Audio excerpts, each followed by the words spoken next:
Oke, Bapak Ibu, kita mulai Bapak Ibu ya. Alhamdulillah. Assalamualaikum warahmatullahi wabarakatuh. Waalaikumsalam warahmatullahi wabarakatuh. Dalam pertemuan perdana ini, semoga kita nanti dalam ruang kolaborasi ini berjalan lancar Bapak Ibu ya. Tadi kita sudah berkenalan walaupun tidak direkam ya. Ini ada yang dari Kalteng, ada yang dari Jawa Tengah, Semarang, ada yang dari DIY. Tentunya alhamdulillah kita bisa bersilaturahim dalam keadaan sehat walafiat. Bapak Ibu, izinkan saya dulu share screen Bapak Ibu ya.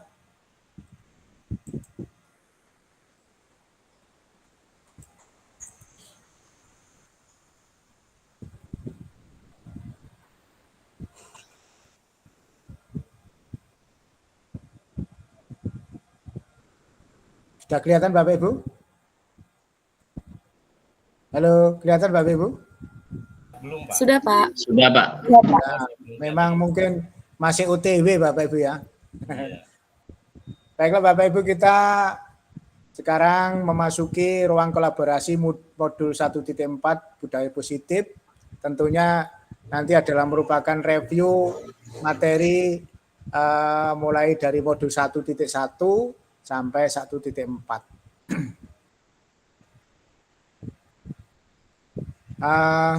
Sebelum kita mulai Bapak Ibu, supaya kegiatan hari ini bisa berjalan dengan sukses dan lancar, mari kita awali dengan berdoa sesuai dengan keyakinan kita masing-masing. Berdoa mulai. Bismillah.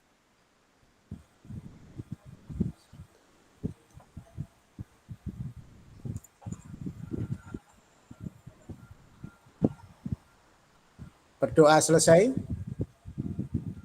Bapak Ibu, alhamdulillah sebelum kita mulai tadi kita rekam, kita sudah berbincang-bincang tentang asal kita. Tentunya ada saudara kita yang dari DIY, dari Sleman, dari Kalteng, dari Semarang tadi ya. Tentunya saya sangat berbahagia sekali bisa berjumpa dan berkenalan dengan Bapak Ibu di dalam rangka mendampingi Bapak Ibu selaku CGP Rekognisi Angkatan 11. Baiklah Bapak Ibu, modul kita kali ini adalah tentang budaya positif Bapak Ibu, dari sesi review materi dan penugasan selama 2 JP atau 90 menit, di mana Bapak Ibu nanti diharapkan mampu memahami pentingnya mengetahui kebutuhan belajar dan kelingkungan yang memfasilitasi seluruh individu di sekolah agar dapat meningkatkan kompetensinya secara aman dan nyaman. Yang kedua, Bapak Ibu nanti diharapkan mampu menggerakkan komunitas sekolah untuk bersama-sama mengembangkan dan mewujudkan visi sekolah yang berpihak pada murid dan berlandaskan nilai-nilai kebajikan universal. Identitas modul Bapak Ibu, nanti Bapak Ibu juga diharapkan mampu memahami konsep pendidikan menurut Ki Hajar Dewantara dihubungkan dengan konsep budaya dan lingkungan positif di sekolah yang berpihak pada murid. Bapak Ibu juga diharapkan mampu melakukan evaluasi dan refleksi tentang praktik disiplin dalam pendidikan Indonesia secara umum untuk mendapatkan pemahaman baru mengenai konsep disiplin positif untuk menciptakan murid dengan profil pelajar Pancasila. Bapak Ibu juga diharapkan mampu memahami peran sebagai guru untuk membangun budaya positif dengan menerapkan konsep disiplin positif dalam berinteraksi dengan murid. Untuk capaian khusus Bapak Ibu nanti diharapkan mampu menjelaskan konsep budaya positif yang berdasarkan konsep perubahan paradigma, stimulus respon ke teori kontrol, serta nilai-nilai bajikan universal yang dijabarkan penerapan pada modul ini. Bapak Ibu juga diharapkan mampu menjelaskan konsep makna disiplin, keyakinan kelas, dan penghargaan 5 kebutuhan dasar manusia, restitusi dengan 5 posisi kontrol, guru serta segitiga restitusi dan menerapkannya dalam ekosistem sekolah yang aman dan berpihak pada murid. Bapak Ibu juga diharapkan mampu menyusun strategi-strategi aksi nyata yang efektif dengan mewujudkan kolaborasi beserta seluruh pemangku kepentingan sekolah agar tercipta budaya positif yang dapat mengembangkan karakter murid. Yang terakhir, mampu menganalisis serta secara reflektif dan kritis penerapan budaya positif di sekolah dan mengembangkannya sesuai kebutuhan sosial dan murid.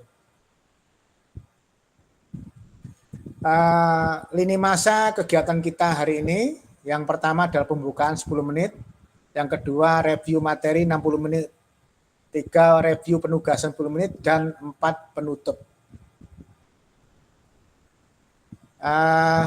Bapak Ibu, ini tentunya saya ingin Bapak Ibu menebak peribahasa dari gambar ini. Silakan Bapak Ibu. Peribahasanya apa ini Bapak Ibu? Angkat tangan. Belum terlihat, Pak. Belum terlihat ya? Oh, saya belum. Belum? Mungkin Sudah, Pak. Bagai telur di ujung tanduk. Bagai telur di ujung tanduk. Baik. Yang lain bisa ditulis di kolom chat ya Bapak Ibu, yuk, kalau tidak sempat angkat tangan.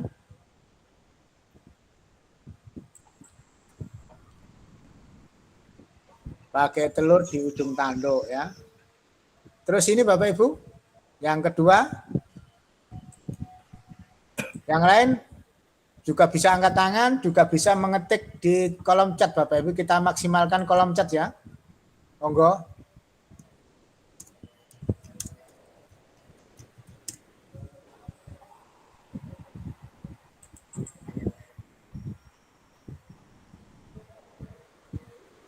Gambar apa nih Bapak Ibu? Silakan Pak Khairul. Gambar apa Pak Khairul? Peribahasanya. Pak Khairul, silakan Pak Khairul. Sorry. Berat sama dipukul. Ringan sama dijinjing. Ya, berat sama Ayam cikul. nah ini ya. Berat sama Ayam cikul dipikul, itu. ringan sama dijinjing. Ini Bapak Ibu. Terus yang ini Bapak Ibu, silakan.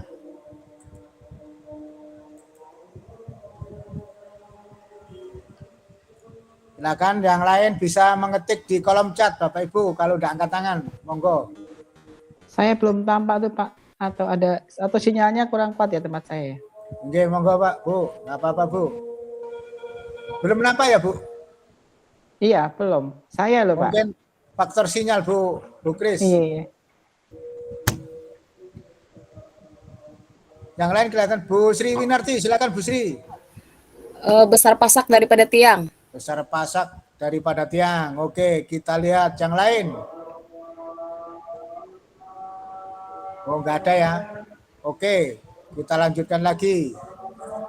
Apa benar? Oh, ada Pak Anang Susanto. Silakan Pak Anang. Ya, sama Pak, besar pasak daripada tiang. Oke, silakan. Nah, besar pasak daripada tiang. Baiklah Bapak Ibu, itu tadi sebagai speaking Bapak Ibu ya, peribahasa-peribahasa. Kita hari ini ada kesepakatan atau komitmen belajar. Harapan saya Bapak Ibu kita memiliki kesempatan untuk berpendapat Bapak Ibu ya. Bapak Ibu juga saya harapkan bisa berpikiran terbuka dan saling menghormati. Bentar Bapak Ibu ya, ada azan asar ya, bentar mengganggu.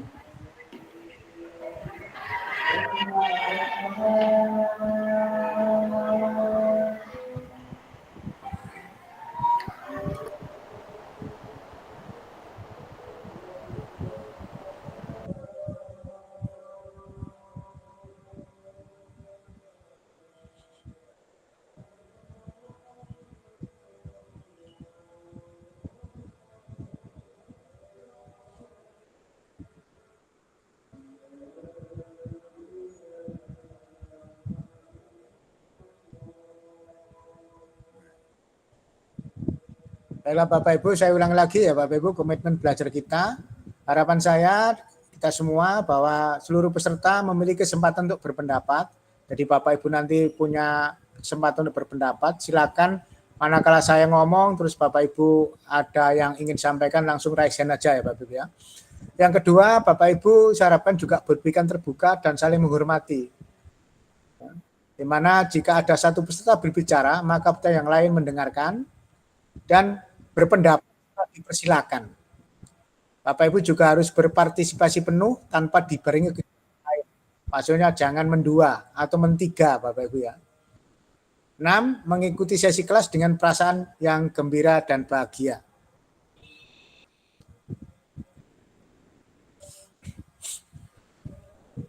Baiklah Bapak Ibu, mari kita siapkan diri kita heningkan sejenak selama 3 menit, ingat kembali materi 1.1 hingga 1.4. Setelah itu nanti Bapak Ibu akan saya kirimi link untuk mengerjakan pertanyaan-pertanyaan di link selama 10 menit. Maka setelah itu kita berdiskusi di dalam forum ini. Silakan heningkan selama 3 menit, mulai dari sekarang.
Selesai?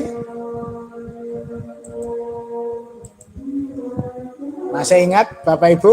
Angkat tangan, modul 1.1 itu tentang apa, modul 1.2 tentang apa, 1.3 tentang apa, 1.4 tentang apa?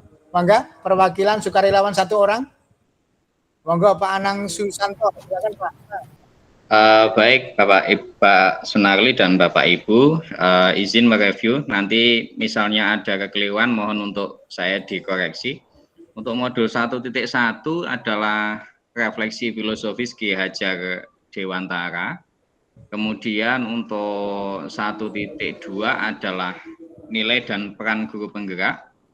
Kemudian modul 1.3 adalah visi guru penggerak dan modul 1.4 adalah budaya positif, Bapak. Nah, apakah ini perlu dielaborasi secara singkat atau hanya judul modulnya saja dulu? Monggo kalau memang diberi penjelasan singkat, monggo Pak Anang. Baik Pak, terima kasih. Nah, terkait dengan modul 1.1 refleksi KHD, ini yang saya ingat adalah bagaimana kita semuanya membangun mindset awal kita sebagai calon guru penggerak terutama sesuai dengan refleksi KHD adalah bagaimana kita mampu menjadi pemimpin pembelajaran yang menghamba kepada peserta didik gitu, atau kepada siswa gitu. Nah, dalam definisi yang saya pahami, menghamba artinya bukan kemudian menuruti semua keinginan dari peserta didik, akan tetapi menuntun dan menebalkan perilaku mereka sesuai dengan kodrat alam dan kodrat zamannya.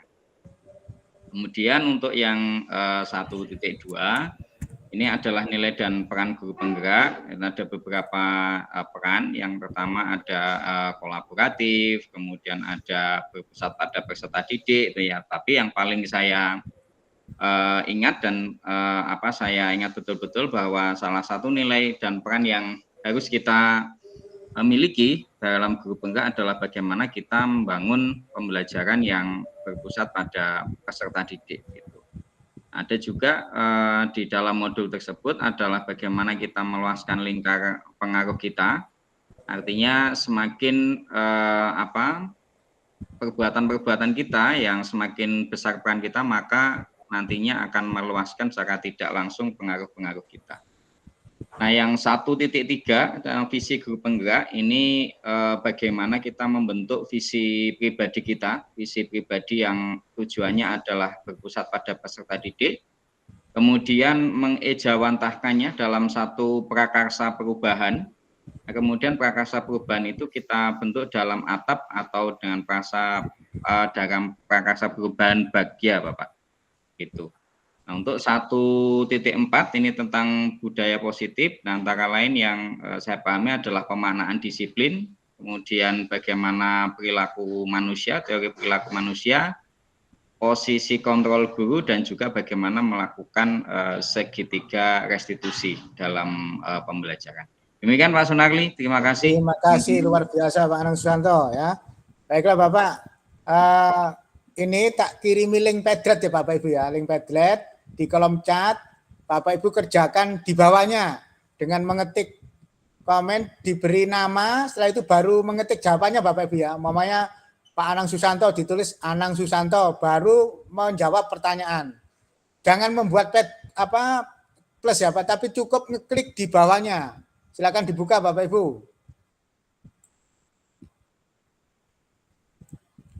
Jadi silakan ngeklik di bawahnya, di tanda plus itu Bapak Ibu ya, tambah komentar. Jadi kalau Bapak Ibu mau menjawab nomor 1, silakan ketik nama dulu baru menjawab. Ya, baru meneruskan menjawab. Silakan mulai dari sekarang 10 menit Bapak Ibu.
Monggo Bapak Ibu silakan dikerjakan.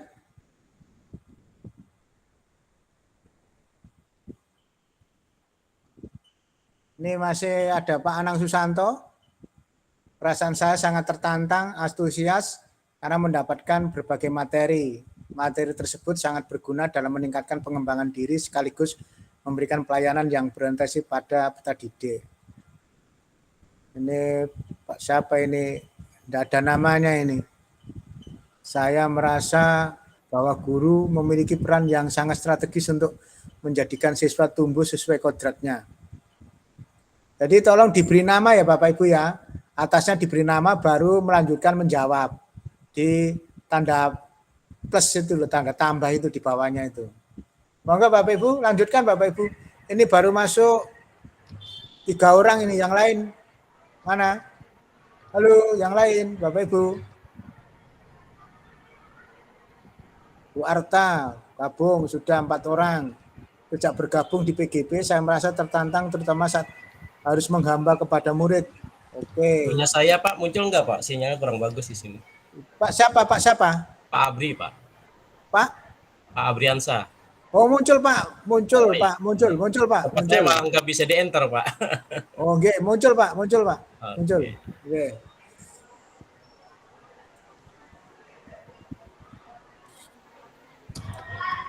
Pertanyaan nomor 2 Pak Anang Susanto. Di antara materi tersebut yang paling membekas adalah materi tentang refleksi filosofis diajar Dewantara dan modul 1.3 fisik bergerak.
Untuk pertanyaan ketiga Pak Anang Susanto, membutuhkan waktu yang paling lama untuk dibangun adalah materi 1.3.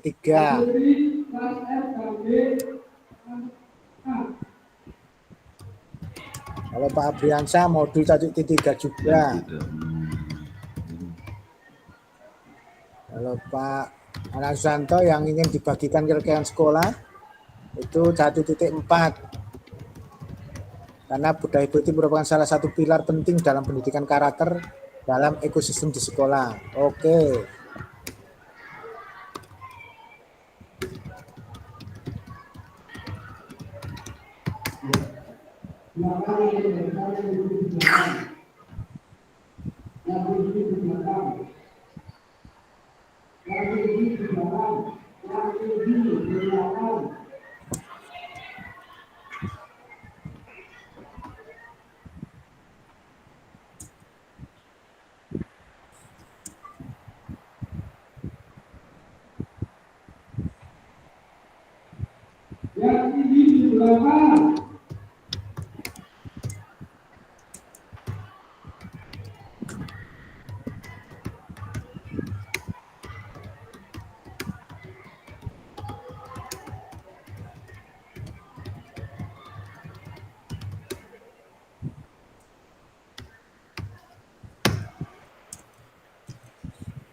Diberi nama dulu Bapak Ibu ya. Ini ada yang lupa memberi nama ini.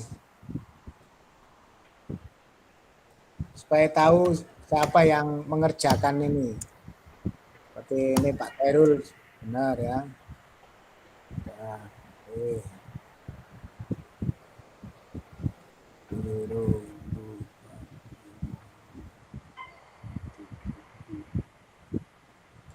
Ini nomor 1 masih berapa orang belum 9 orang ini.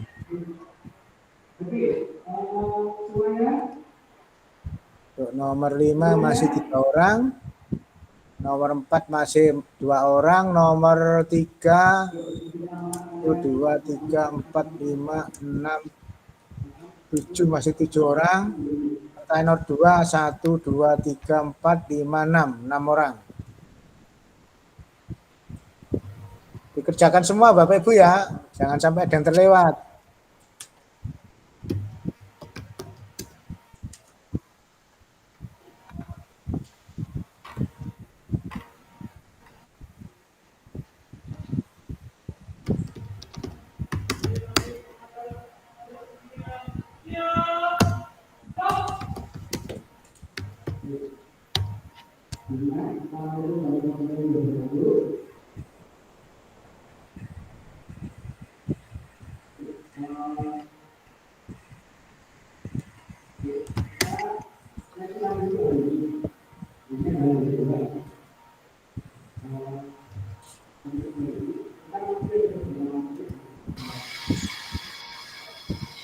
Apa nak?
Sudah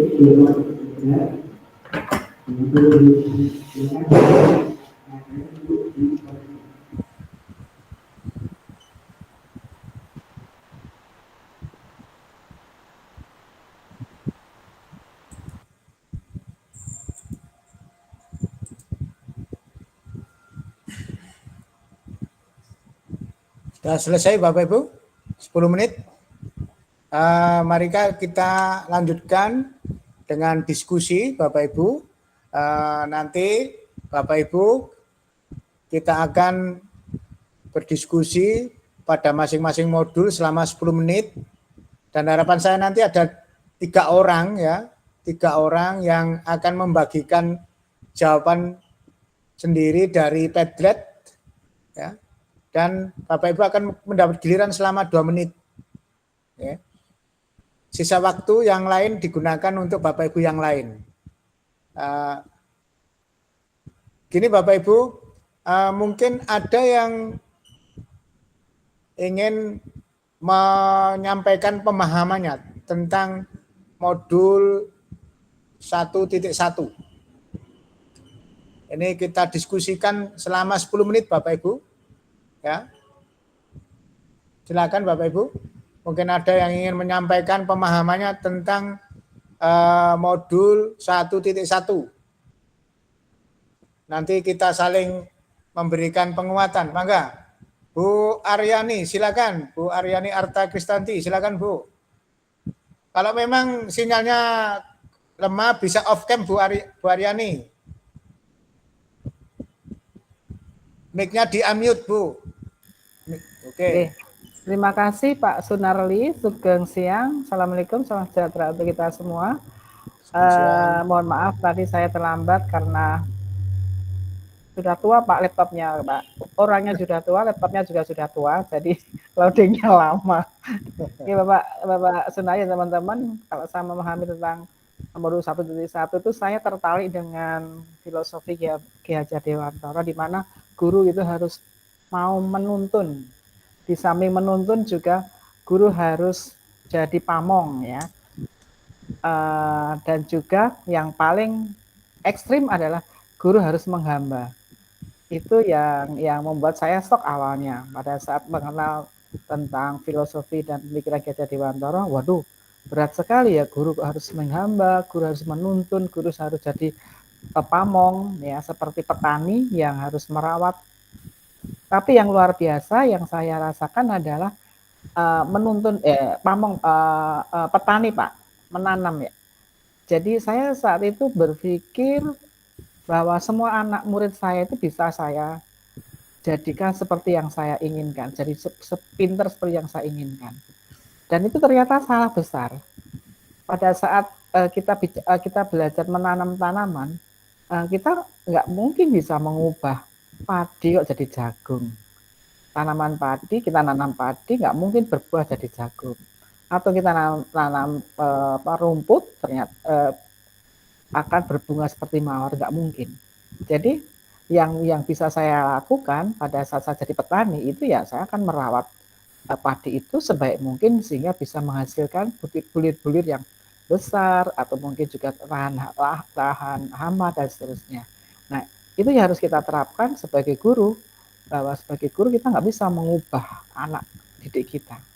Yang kita bisa ubah adalah kita seperti kalau orang Jawa ngeblat Pak, jadi ada lukisan yang masih samar-samar. Nah tugas kita itu adalah menguatkan samar-samar tadi jadi makin jelas. Artinya kita mengarahkan anak-anak murid-murid kita sesuai dengan karakternya. Kalau dia suka musik ya kita arahkan ke musik. Ya mungkin karena saya guru IPA, saya paksa semua orang pintar IPA, pintar fisika, nggak mungkin. Tetapi bagaimana saya mengarahkan anak-anak untuk bisa menyukai, ya minimal menyukai saja. Nah sekarang sudah saya terapkan di kelas saya pada saat saya bicara tentang biologi atau fisika, tugas pembelajarannya, tugas akhirnya, asesmennya tidak selalu dengan ulangan harian Pak. Tapi saya sudah mereka membuat infografis, mungkin juga membuat rekaman, dan itu ternyata hasilnya luar biasa. Pada saat saya memberi nilai bagus ke anak itu, ada teman yang guru lain matematika mengeluh, Bu Arto memang bocahku di sini anak itu nilainya bagus, ulangannya. Saya katakan tidak. Tetapi saya bisa melihat potensi dia di lain. Potensi yang bisa menyokong kemampuan dia dalam belajar IPA. Dengan infografis dia bisa menggambarkan misalnya tentang bencana alam, tentang perlindungan satwa. Itu mereka bisa menggambarkan luar biasa bagusnya. Tapi kalau pada saat ulangan harian tidak sebagus itu nilainya. Itu yang membuat saya terkesan dengan modul 1.1, bagaimana kita sebagai guru itu hanya bisa menuntun, tidak bisa mengubah padi kok berbuah jagung atau sebaliknya. Gitu saja Pak Sunarli, matur nuwun sangat. Terima kasih luar biasa Bu Aryani. Lanjut ke Pak Abriansyah. Oke, terima kasih Pak. Saya sangat setuju dengan apa yang dikatakan oleh Ibu. Siapa tadi? Ibu Armi, saya sangat setuju tentang filosofi KHD. Tapi sini ada pertanyaan besar Pak, sekian tahun kita bersekolah sampai kuliah, dan di guru penggerak inilah kita mendapatkan jawabannya. Ya, pertanyaan besar saya adalah kenapa baru filosofi KHD itu kita manfaatkan sekarang ini. Kita pada zaman kuliah waktu sekolah kita hanya mengenal filosofi KHD itu tentang Tuturi Handayani, Ingar Sutnodo dan lain-lain yang begitu minim. Pada saat pendidikan guru penggerak kita dieksplor ya Pak ya, tentang pemikiran tentang filosofi KHD. Jujur selama kita kuliah kita hanya dibekali dengan teori-teori pendidikan tentang John Locke, kemudian tabula rasa dan seterusnya. Namun ironisnya di negeri kita sendiri ternyata ada filosofi yang sangat luar biasa ya.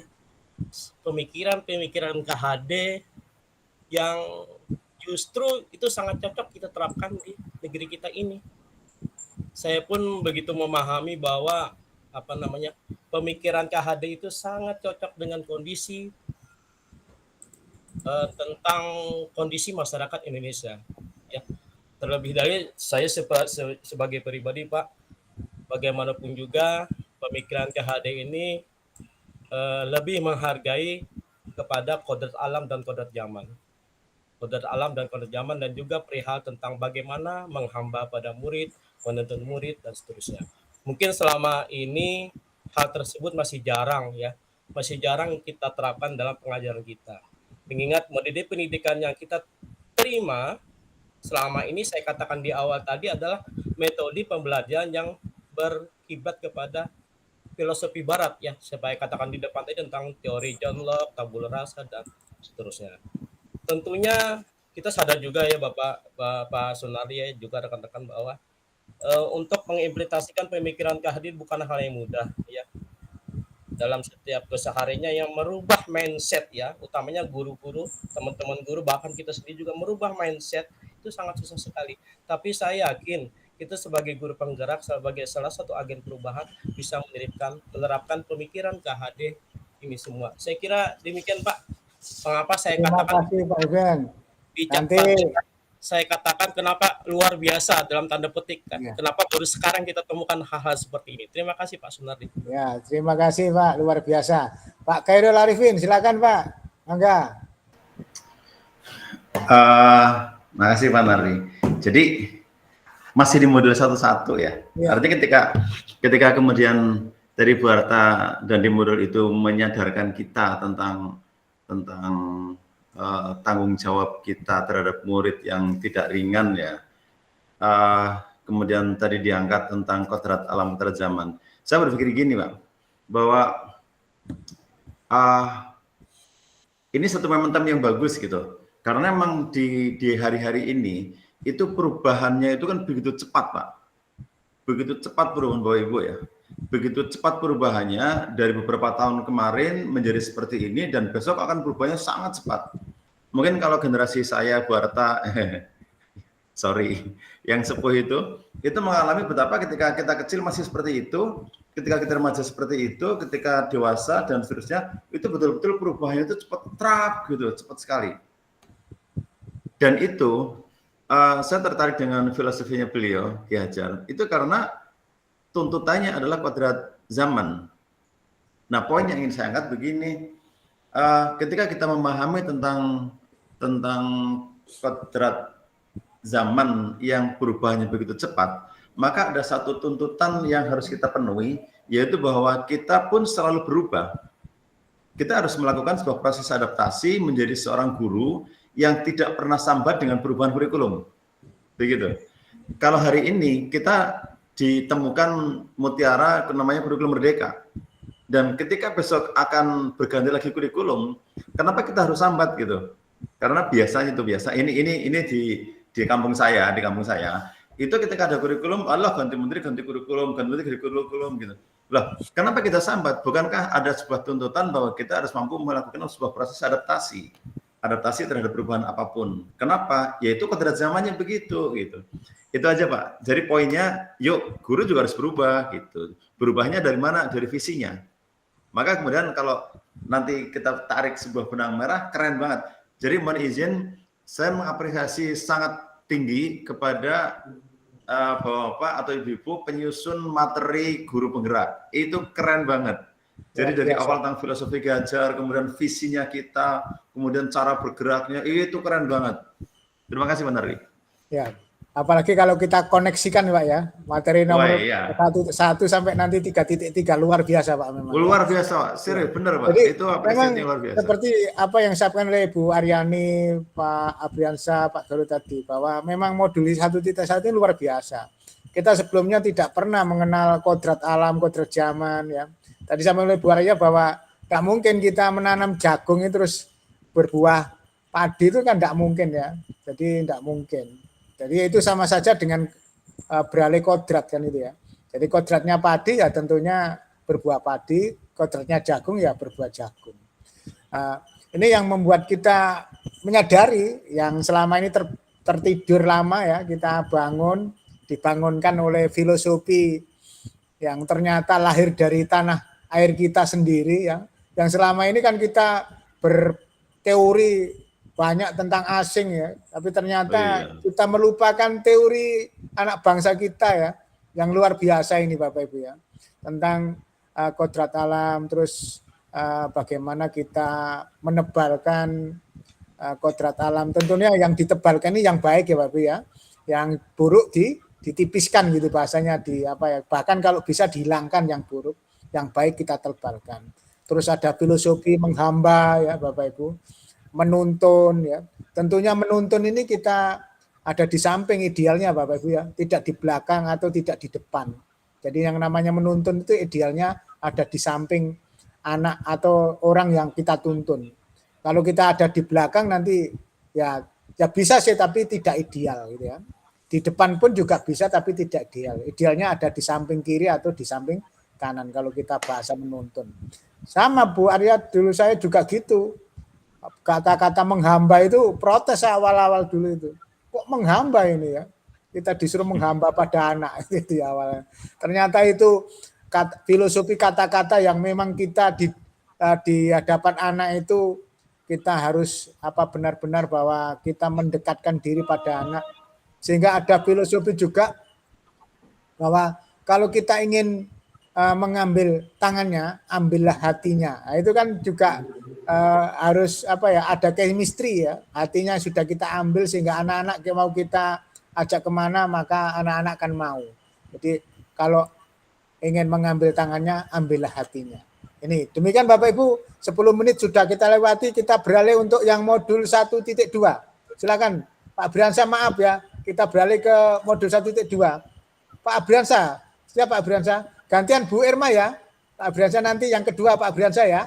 Mohon maaf kan sudah. Saya mau menyikapi yang Mas yang tadi Pak. Oke, next saja lewat aja. Oke, monggo. Saya mau menanggapi. Monggo.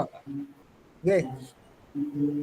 Maaf Pak, tersirat dalam pemikiran ekstrim di pemikiran saya bahwa kok masih relevankah filosofi tentang tabula rasa, jauh untuk negeri kita, bahkan kita seperti itu Pak. Masih relevankah gitu Pak? Mohon maaf Pak, suara Pak Abriansa kurang jelas Pak. Oh ya. Gini Pak, ringkasnya Pak. Oke. Saya seolah-olah membaca adanya kontra ya antara teori tabula rasa dengan teori menuntun tadi Pak. Kalau menuntun dan menghamba dan kalau tabula rasa itu Iya, kan dari sini suara Pak bagaikan Abriansyah sayu-sayu Pak, gak jelas. Oh iya. Gimana Pak Khairul? Suara Pak Abriansyah jelas tak Pak? Atau saya saja Pak? Bisa kedengaran? Ya. Diulangi lagi Pak Abriansyah ya.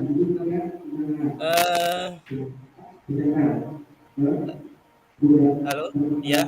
Halo, monggo Saya Pak. berpikiran bahkan begini Pak, antara teori Apa ya? tabula Gembret rasa, gitu loh suara apa ya? Kalau bahasa saya gembret dari sini. Kemeresek. Ya kemeresek. Mohon izin, satu pertanyaan dari Pak Abriansyah. Nih, Apakah teori tabula rasa itu masih relevan untuk kita pakai? Sementara kita sudah punya teorinya Ki Hajar. Begitu ya Abriansyahnya? Oke, sip. Mungkin kira-kira gitu. ya. Baiklah Bapak Ibu, jadi kalau teori tabula rasa itu kan begini Pak ya. Kita memang kadang-kadang untuk filosofi Ki Hajar Dewantara ini kan kita sebagai pijakan awal untuk kurikulum merdeka ini Pak ya. Jadi untuk itu nanti di tabula rasa itu nanti kita akan dalami lagi. Tentunya juga masih relevan Bapak Ibu ya. Karena memang ini kan saling menguatkan. Ya, jadi ini nanti kalau Bapak Ibu nanti kita dalami lagi akan menjadi luar biasa. Nanti akan saya jelaskan tentang tabula rasa Bapak Ibu ya, pada tempat yang lain nanti. Jadi, baiklah, karena waktunya yang sudah melebar untuk 10 menit, kita lanjutkan untuk modul 1.2 dulu Bapak ya. Mangga, Bu Erma, silakan Bu Erma. Oke, baik, terima kasih Pak Sunarli. Mohon izin Bapak Ibu semuanya. Terkait dengan 1.2 ini yang menurut saya paling menarik ya, itu karena kata-kata Pak Iwan Sahril yang menyampaikan bahwa perubahan yang kita lakukan di pendidikan itu harus menuju pada suatu titik yang memanusiakan manusia, itu yang paling saya terkesan dengan modul 1.2 ini. Dan di sini saya juga menemukan bagaimana pikiran, perasaan, dan memori itu hadir bersamaan dengan momen dalam hidup seorang manusia. Jadi seorang pendidik itu perlu percaya bahwa semua itu kemudian berpeluang membuat manusia itu menjadi tergerak ya. Karena kan ada lingkaran tergerak, bergerak, dan menggerakkan begitu ya di modul 1.2. Kemudian artinya karena manusia tergerak oleh suatu peristiwa atau momen, karena momen itu menyenangkan, maka jika terulang lagi maka akan menyenangkan. Itu yang saya tangkap. Kemudian kita perlu menciptakan pendidikan anak ya untuk mengembangkan cipta rasa dan karsa terkait dengan tujuan pendidikan nasional itu. Kemudian di lingkaran itu tergerak dulu, berarti tergerak itu ada kebutuhan dasar yang harus dipenuhi oleh anak, ada kesenangan, ada semacam kekuatan atau ada kebutuhan untuk bertahan hidup. Dan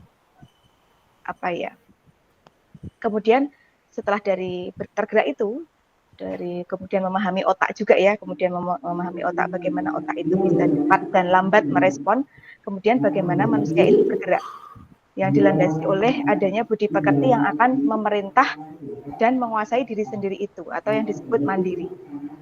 Itu yang penting menurut saya. Kemudian karena menjadi manusia merdeka itu kan juga tidak mudah, karena tidak hanya menegakkan dirinya atau mengatur hidupnya, namun juga mengatur tertibnya atau mengatur kemerdekaan orang lain. Dan kemudian yang terakhir adalah menggerakkan, artinya menuntun kekuatan kodrat manusia itu merdeka dengan harapan nilai kebaikan dan potensi siswa itu dapat terakomodasi dengan baik. Gitu Pak, terima kasih. Luar biasa. Ada lagi tentang modul 1.2? Tentang nilai dan peran guru penggerak? Mangga.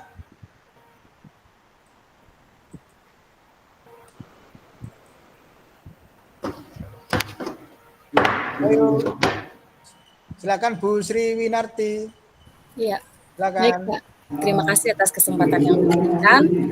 Tadi benar sekali yang diingat oleh Bu Irma dan kita semua dalam modul 1.2 itu ada nilai-nilai guru penggerak ya, dan peran nilai-nilai dan guru penggerak, kemudian ada substansinya, bagaimana manusia itu bergerak, kemudian manusia itu harus bergerak dan menggerakkan. Tadi sudah disebutkan oleh Bu Irma, itu ada cara kerja otak, kemudian ada 5 kebutuhan manusia, dan juga ada tahap, mungkin akan saya tambahkan tahap tumbuh kembang anak. Nah, kemudian yang tidak lupa adalah peran guru penggerak. Nah, yang selama ini sebenarnya peran-peran guru penggerak itu sebenarnya sudah ada pada dalam diri kita sendiri sebelum adanya kegiatan program ini pun sudah ada ya, seperti pada modul 1.1 tadi pun itu sudah ada ya, sebelum ada program ini. Sebenarnya tanpa kita sadari kita sudah memiliki semua, baik pemimpin pembelajaran, coach bagi guru lain, kemudian mendorong kolaborasi, student agency, maupun menggunakan komunitas praktisi. Tapi akan tetapi mungkin nama-namanya atau peran-perannya tidak kita tulis, tidak kita susun dalam program-program yang lain. Nah, jadi ketika saya pribadi pun sendiri mempelajari program ini, seperti yang disampaikan Pak Hairul tadi juga luar biasa sekali, penemu ya, mungkin yang penyusun kurikulum Merdeka ini saya sangat apresiasi juga, apalagi pembuat alur-alur Merdeka dalam setiap modul-modul ini. Nah, itu Pak yang bisa saya tambahkan untuk modul 1.2. Mungkin yang lain, ada lagi satu orang lagi Bapak Ibu? Satu orang lagi? Monggo Pak Hairul. Silakan. Terima kasih. Saya hanya ingin cerita gini. Ketika saya mempelajari tentang itu, 5 kebutuhan dasar manusia. Kemudian waktu itu saya tidak terpikir untuk belum terpikir untuk mengimplementasikan itu ke teman-teman, tetapi justru ke anak-anak, ke siswa maksud saya. Artinya ketika anak-anak atau siswa itu melakukan pelanggaran ya di sekolah saya SMP 2 karena ada pelanggaran berat ya, ada komunitas yang dalam tanda petik lah ya, itu kemudian saya bertanya, dia melakukan pelanggaran itu sebenarnya dia juga tidak ingin melakukan pelanggaran kok. Tetapi ada sisi-sisi kebutuhan dasar manusia dia yang belum terpenuhi gitu. Betul. Nah, iya, bisa jadi dia melakukan pelanggaran karena dia butuh kasih sayang gitu. Karena di rumah dia nggak punya. Nah, maka pada saat itulah kemudian saya sebagai guru harus hadir. Oh, kamu butuh kasih sayang ya? Aku sayang kamu loh gitu. Ya dalam bahasa yang lain ya. Atau mungkin karena dia pingin bebas. Ya udah, berikan mereka permainan yang membebaskan diri, mengekspresikan dan seterusnya, sehingga mereka, saya yakin dan ini sudah saya praktekkan Bapak, kalau saya ceritakan agak panjang, tapi betul-betul dia bisa kembali ke jalan yang baik gitu, karena beberapa yang dia butuhkan itu bisa kita penuhi, dan kadang-kadang kebutuhannya itu sederhana sekali, begitu. Kalau yang kemarin yang kasus yang saya tangani itu satu komunitas, itu saya hanya melihat, oh dia butuh figur seorang bapak. Maka saya betul hadir dan saya bilang, aku di sekolah bapakmu ya, nek ono macam-macam urusanmu ke aku gitu. Dan seterusnya gitu. Ini maaf kasus zonasi ya. Itu nyaman Pak. Mereka nyaman dan saya pun nyaman karena ya wis, ya udah gitu. Udah, matur nuwun. Ya. Kadang-kadang memang ya Pak ya, anak kurang perhatian dan sebagainya kan itu ya. Jadi kebutuhannya, betul. Iya, makanya kadang-kadang kita juga di satuan pendidikan itu memang kita harus jeli sebagai guru Bapak Ibu. Apalagi kalau dikaitkan dengan kebutuhan dasar manusia, tentunya ini kita kuasai sekali ya. Betul. Apalagi anak-anak sekarang itu luar biasa Pak. Anak sekarang itu terlalu orang tuanya juga, kalau saya boleh mengatakan itu mudah emosional, anak-anak sekarang juga mudah emosional ya. Beda dengan zaman saya dulu ya.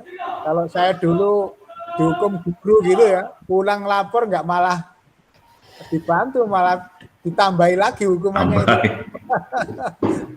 Jadi bahasanya anak sekarang sensitif, orang tuanya juga sensitif Bapak Ibu. Sehingga kita selaku guru harus betul-betul memahami apa kebutuhan anak, sehingga anak itu katakanlah melakukan kesalahan. Sehingga di sini kita diajari tentang segitiga restitusi, ya, bagaimana menstabilkan anak, ya, itu tentunya kita akan belajar banyak bagaimana untuk mengatasi kebutuhan dasar. Bahkan kalau boleh anak butuh aktualisasi diri, kan itu ya. Kadang-kadang anak-anak membutuhkan memuaskan dirinya karena di rumah tidak terlayani dengan baik, kebutuhannya tidak terpenuhi, akhirnya anak-anak cenderung memuaskan dirinya ada di sekolah. Baiklah Bapak Ibu, kita lanjutkan untuk modul 1.3. Silakan, mungkin ada Bapak Ibu yang ingin menyampaikan. Silakan Pak Anang Susanto, silakan Pak Anang. Baik, terima kasih Bapak dan Ibu semuanya. Tadi kebetulan saya juga menuliskan bahwa materi 1.3 itu adalah materi yang paling menarik juga, sekaligus materi yang saya anggap paling sulit ya, karena di sini kita berbicara bagaimana mengelola perubahan yang positif gitu ya. Jadi dengan visi guru penggerak, dengan inquiry apresiatif bagja gitu. Jadi kalau kita dalam modul 1.3 yang saya pahami adalah ketika kita menyebutkan kata visi gitu ya, kita mengingat bahwa visi itu adalah sebuah garis start yang menggambarkan bagaimana sampai garis finish dan bagaimana mencapainya. Yang menjadi menarik adalah bagaimana visi ini menggunakan pendekatan inquiry apresiatif. Jadi kalau kita dalam bahasa inquiry kan, kalau saya tidak salah memahami sependek pengetahuan saya adalah bagaimana menemukan sendiri, dan apresiatif adalah menemukan aset-aset yang ada. Nah, kemudian di sini adalah bagaimana membuat visi, yang mana visi pribadi terlebih dahulu, visi yang berorientasi kepada peserta didik. Kemudian dari visi tersebut yang membuat lebih menarik lagi adalah bagaimana visi ini dijabarkan dalam prakarsa perubahan yang betul-betul spesifik. Kemudian yang ini lagi yang lebih semakin membuat menantang lagi, bagaimana dituangkan dalam prakarsa bagja. Nah, kemarin dalam pembelajaran modul ini sempat ya, saya juga ada diskusi yang cukup dinamis gitu ya. Apa sih perbedaan antara atap dan bagja gitu? Karena ada dua konsep kemarin. Apa sih yang dimaksud dengan atap dan apa yang dimaksud dengan bagja? Nah, ternyata dari diskusi itu saya menyimpulkan, Pak Khairul sepertinya bocor mic-nya. Iya. Sorry. Oke, saya lanjutkan nih.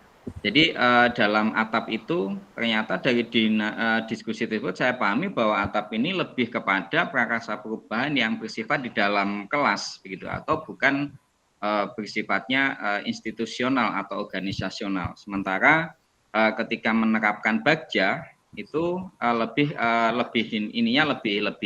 luas. Yang menjadi ini tantangan juga dalam mengejawantahkan prakarsa bagja ini adalah bagaimana membuat pertanyaan-pertanyaan kunci Bapak Ibu, Pak Sunarli dan Bapak Ibu semuanya. Misalnya dalam dalam tahapan B-nya buat pertanyaan utama ini seringkali pertanyaan yang muncul itu kan apa gitu ya, tidak menggunakan mengapa atau bagaimana.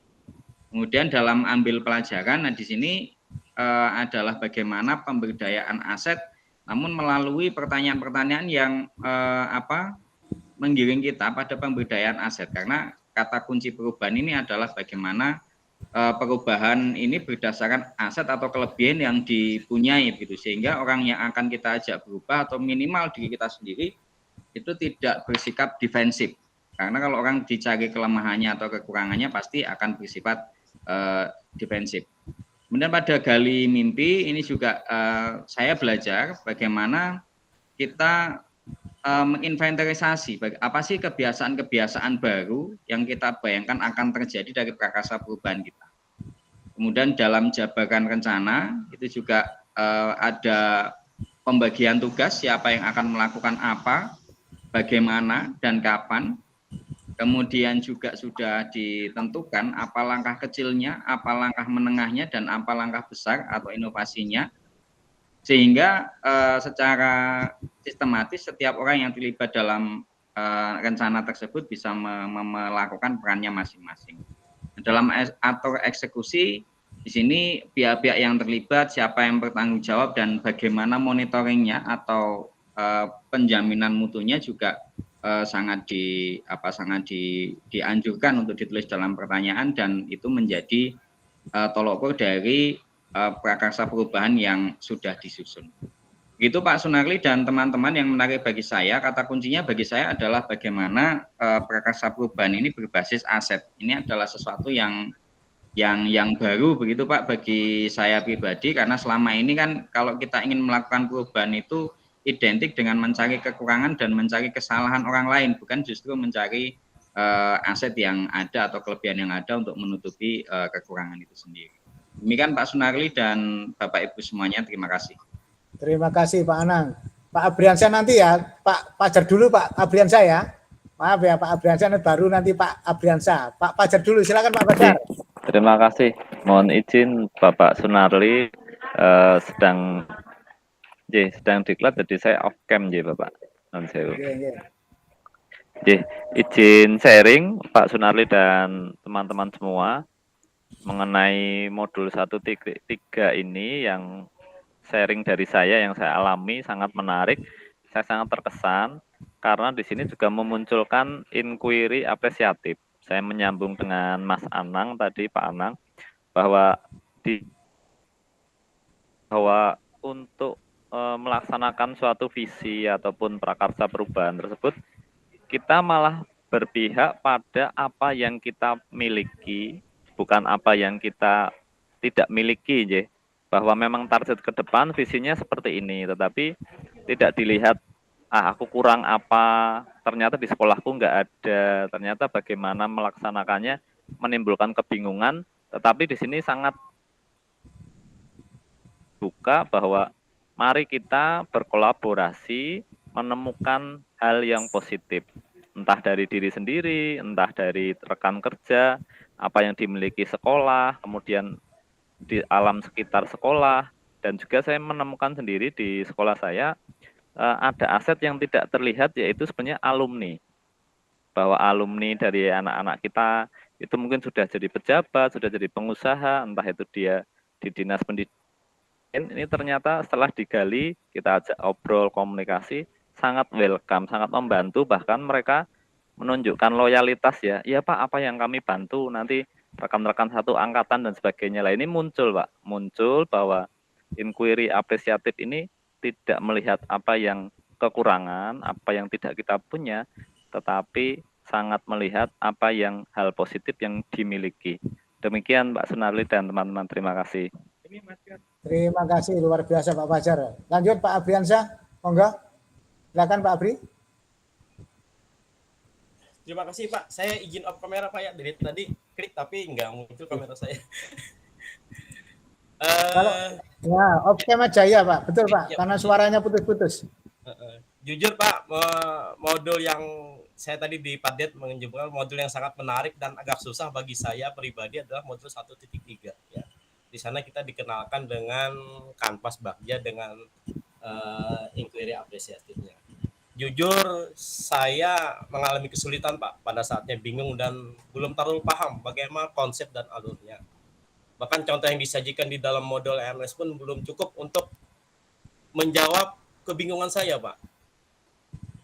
Bagaimana memahami alur dan seterusnya. Namun saat pengerjaan saya membaca dalam eksplorasi konsep itu, saya mencoba untuk mempelajarinya, sharing dengan teman-teman guru penggerak saat memfasilitasi, saya menjadi paham ya, bagaimana ternyata alur berpikir bagja itu.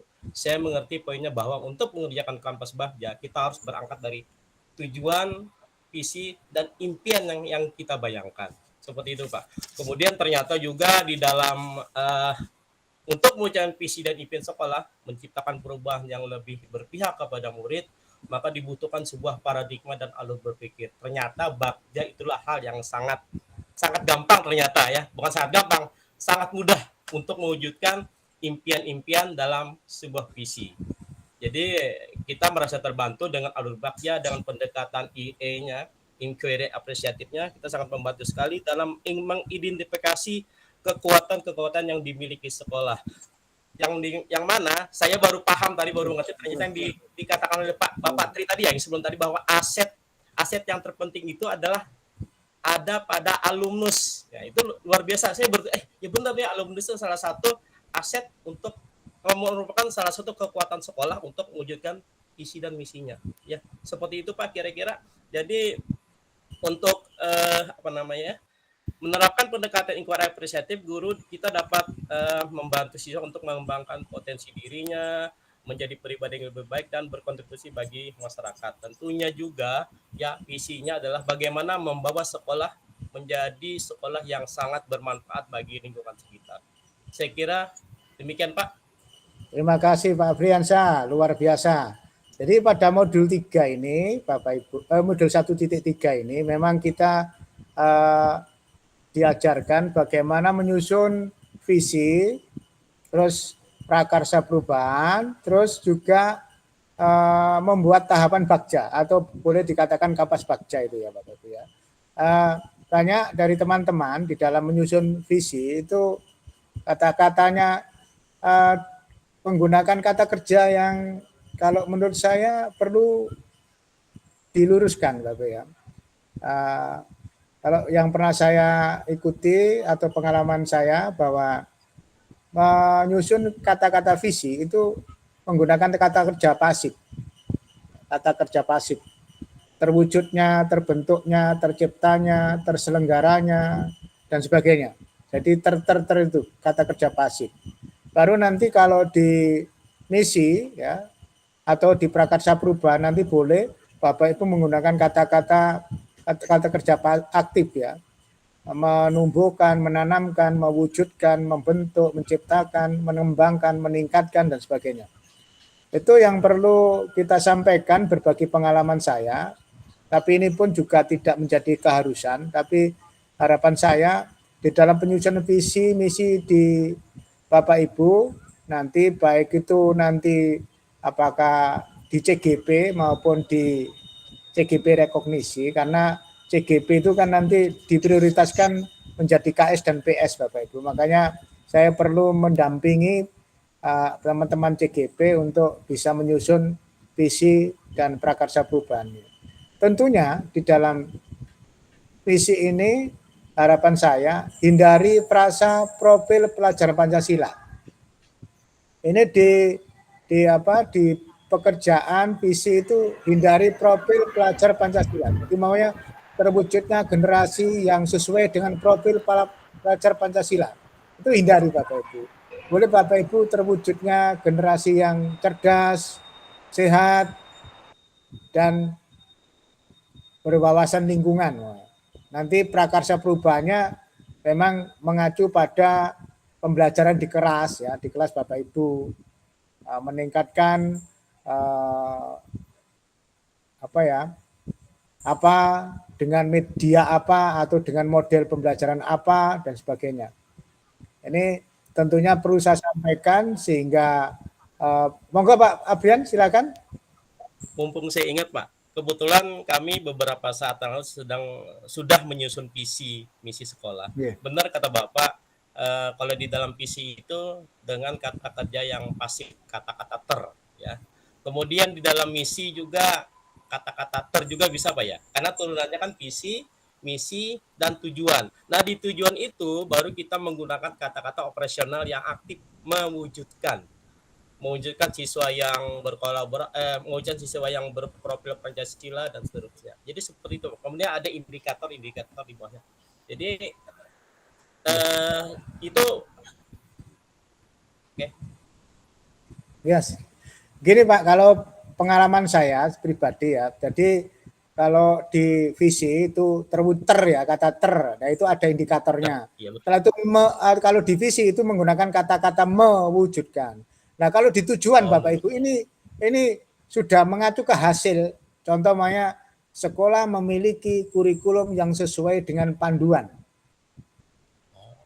Sekolah memiliki guru-guru yang terampil menggunakan pendekatan pembelajaran berdiferensiasi. Oh, ya itu ya. Jadi memiliki tujuan itu sudah hasil, mengacu ke hasil yang kita kerjakan Bapak Ibu. Karena nanti setelah tujuan itu kita susun, maka kan ada proses kegiatan-kegiatan untuk mewujudkan tujuan tadi. Itu pengalaman saya karena kebetulan Pak Nari dulu pernah ikut diklat tentang penyusunan RKJM, RKS itu Bapak Ibu. Jadi bagaimana menyusun. Kalau ada sekolah yang menyusun unggul dalam itu moto Bapak Ibu ya. Kan di sekolah itu ada visi, misi, tujuan, terus moto, ada branding ya. Ini ya. Jadi Bapak Ibu pengalaman saya selaku pengawas Bapak Ibu, jadi ada visi, ada moto, ada branding ya. Branding itu melabeli sekolah Bapak Ibu dengan apa? Makanya ada di sekolah binaan saya itu yang namanya sekolah senior ya Bapak ya. Jadi sekolah yang memang unggul di seni dan olahraga Bapak Ibu ya. Jadi senior. Jadi labelnya memang sampai juara nasional, bola voli dan sebagainya. Terus pedalangan, terus karawitannya juga unggul Bapak Ibu ya ini. Itu jadi brandingnya di situ. Jadi harapan saya Bapak Ibu nanti kalau memang ini dipakai Bapak Ibu, tapi saya harapkan dipakai karena pengalaman saya seperti itu. Terwujudnya kalau di misi itu kalau di tujuan itu sekolah memiliki kurikulum, guru menerapkan, nah begitu ya sudah. Guru mampu menerapkan pembelajaran berdiferensiasi. Itu kan sudah hasil mampu ya ini. Ini Bapak Ibu. Oke. Kita lanjut. Pencerahan Pak. Terima Benar sekali. Jadi disimpulkan. Jadi kalau di visi itu kata-kata kata-kata pasif kan, operasional Ya. pasif. Kemudian di misi kata-kata operasional yang aktif. Kemudian di tujuan itu sudah merujuk kepada hasil seperti itu ya. Iya, Kemudian ya, di bawahnya lagi ada indikator dan branding dan moto sekolah. Oke, ya, maaf Pak. Kalau ada lainnya bisa dibagi kami Pak. ya, terima kasih Pak ya. Oke, Kita mantap. lanjut untuk yang modul 1.4 Pak ya. Silakan. Ada yang mau menyampaikan ringkasannya? Mangga. Bagi yang belum bersuara. Ini yang bersuara kan Pak Khairul, Pak Anang, Pak Abriansa, Pak Fajar Tiwibowo, sama Bu Aryani, sama Bu siapa yang satunya? Yang satu siapa ya yang belum bersuara ini? Ayo, mana suaranya? Pak Setiar, oh ya, monggo, Bu Wiwi, silakan Bu Wiwi. Ah, ini. Iya, terima kasih Pak atas waktunya. Mohon izin Bapak Ibu sekalian. Jadi yang saya pelajari dari 1.4 yaitu tentang budaya positif. Bagaimana kita sebagai guru dapat menciptakan budaya positif yang nantinya dapat mewujudkan lingkungan positif bagi murid-murid sehingga mereka juga merasa nyaman dan aman belajar di lingkungan sekolah seperti itu. Selanjutnya di dalam pembelajaran budaya positif itu juga diperkenalkan nilai-nilai kebajikan seperti itu, terus segitiga restitusi, dan juga ternyata bentuk penghargaan itu juga termasuk sebagai hukuman seperti itu. Jadi dulunya awalnya ketika kita pengalaman nih Pak ya, ketika kita memberi penghargaan kepada anak-anak itu kita merasa sudah melakukan yang bagus, melakukan hal-hal positif bagi mereka gitu.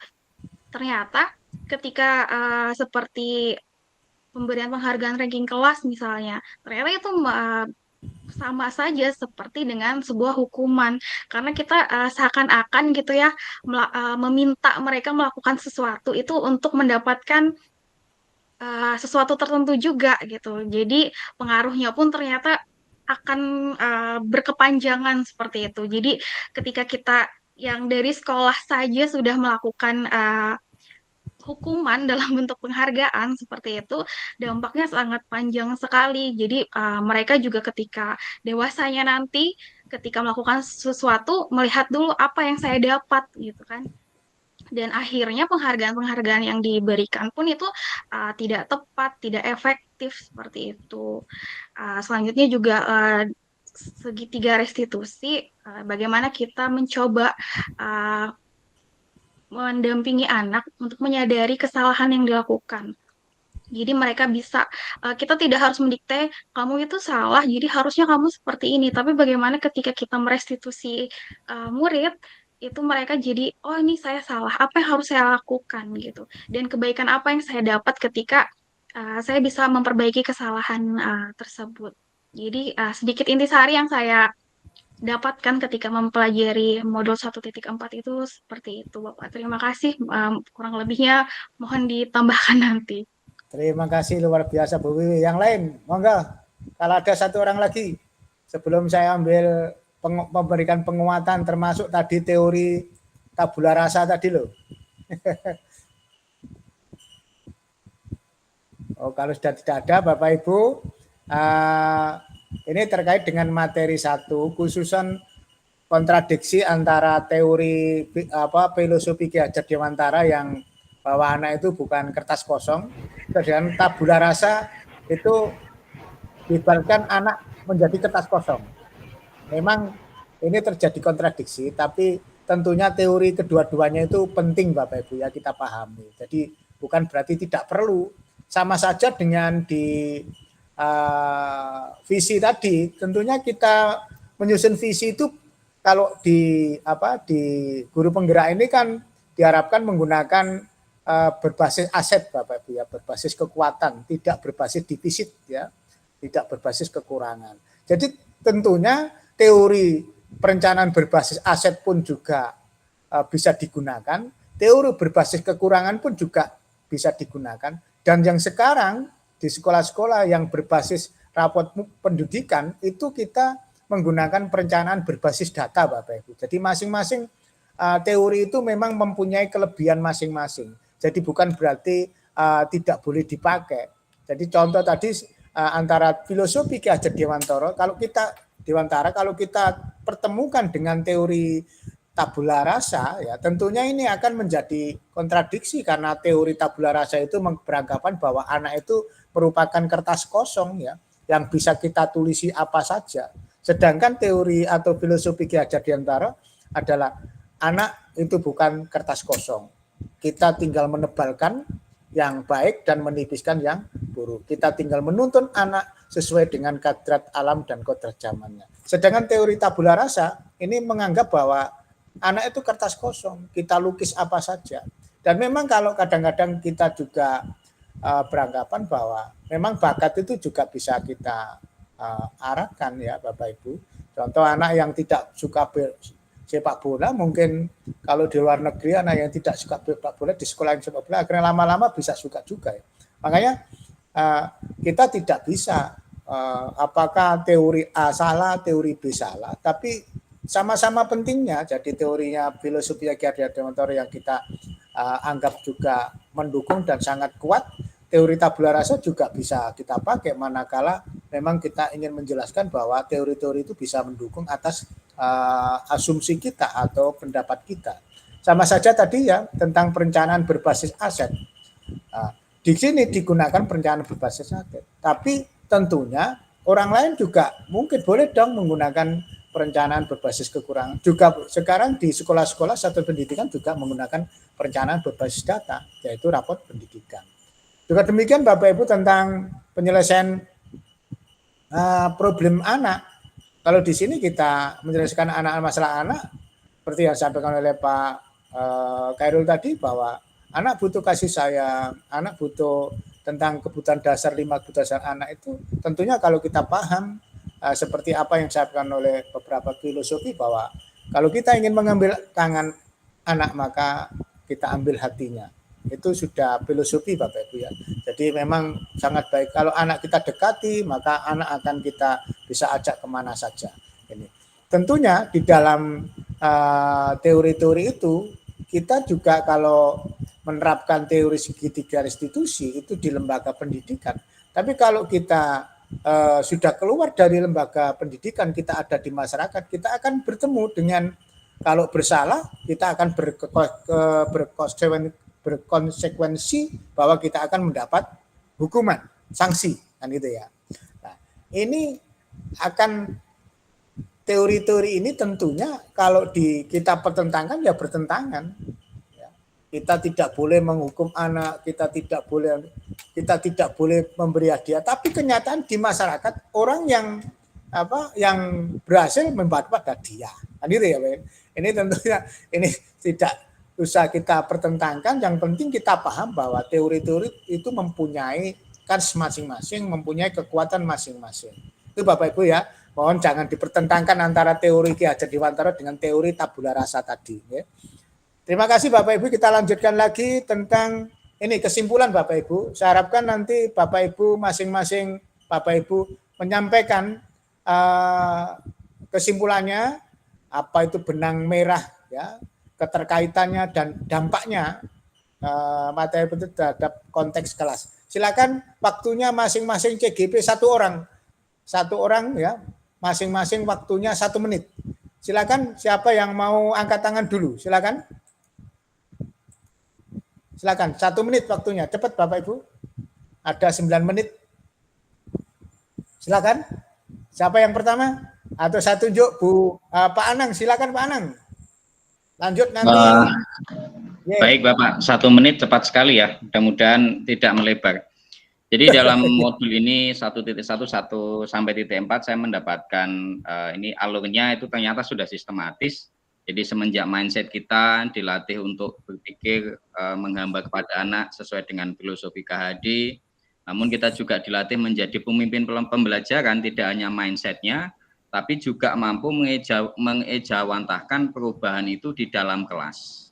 Nah kemudian ketika perubahan itu menemukan tantangan, kita diajarkan untuk bagaimana menstabilkan kembali inisiasi kita ini melalui melalui budaya-budaya positif, trik-trik budaya positif, yaitu berupa internalisasi disiplin, kemudian berupa segitiga restitusi, dan juga kesadaran kolektif bahwa perubahan itu hanya bisa dilakukan dengan berdasarkan aset dan juga dilakukan dengan bersama-sama bergandengan tadi seperti menuntun tadi dengan semua stakeholder sekolah. Demikian Bapak, kalau menurut saya benang merah yang saya dapatkan dari modul yang 1.1 sampai dengan 1.4. Terima kasih. Terima kasih Pak Anang. Lanjut ke Pak Fajar. Silakan Pak Fajar. Pak Fajar. Baik Bapak, terima kasih atas waktunya. Mohon maaf Bapak, kami diberi kesempatan, tapi saya yaitu implikasi dari materi-materi tersebut ke dalam konteks kelas atau sekolah Bapak. Oke Bapak, di sekolah saya kebetulan saya guru SMK STM Pembangunan Yogyakarta, STEM Bayo atau sekarang menjadi nama SMK Negeri 2 Depok. Kami sudah menerapkan budaya kerja industri. Nah, implikasi yang sangat mencerahkan bagi saya dan sudah saya terapkan adalah begini Bapak Sunarli, dulu kami masih menggunakan kata-kata peraturan kelas, peraturan jurusan, peraturan sekolah. Nah, setelah ini mendapat insight dari grup penggerak, ternyata sekarang menjadi kesepakatan kelas. Walaupun ini masih kami juga di jurusan otomotif, belum di jurusan sekolah maupun tingkat sekolah, jurusan lain ataupun tingkat sekolah, tetapi kami sudah memberi kesempatan anak kemerdekaan untuk menyusun kesepakatan kelas. Jadi berdiskusi dengan kami jurusan dan terbentuk kesepakatan kelas, tidak dari atas ke bawah, tidak dari top down atau bersifat otoriter, tapi kami membuka kemerdekaan sehingga sekarang menjadi kesepakatan kelas dan buktinya nyata Bapak, anak-anak semakin mantap, misalnya rambut sudah tepat, sepatu sudah sepatu safety pabrik, bengkel, ini tidak kami dorong-dorong, tidak kami paksa-paksa. Rambut siapa? Kami menggunakan sepatu safety shoes. Nah ini kesepakatan kelas ini sudah diterapkan di tempat kami. Terima kasih Bapak. Terima kasih Pak Fajar. Langsung Bu Wiwi. Baik, Bapak. Jadi untuk kesimpulan dari materi paket modul 1 yang bisa saya sampaikan adalah di awal modul 1.1 itu kita sudah diperkenalkan terlebih dahulu menyamakan persepsi terkait filosofi pendidikan. Jadi ketika kita sudah memahami arti pendidikan yang sebenarnya, kita jadi tahu apa yang harus dilakukan. Nah, yang untuk melakukannya itu kita dikenalkan lagi dengan nilai dan peran guru penggerak. Bagaimana nilai dan peran guru penggerak ini nantinya bisa mencapai pendidikan sesuai dengan filosofi pendidikan Ki Hajar Dewantara, yaitu berpihak pada murid.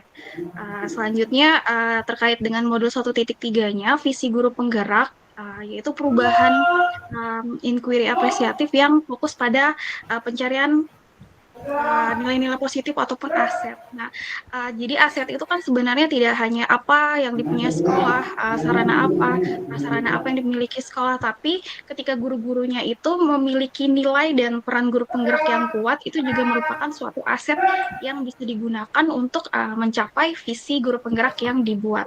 Dan budaya positif itu ketika satu sekolah bisa mewujudkan budaya positif, visi akan terwujud.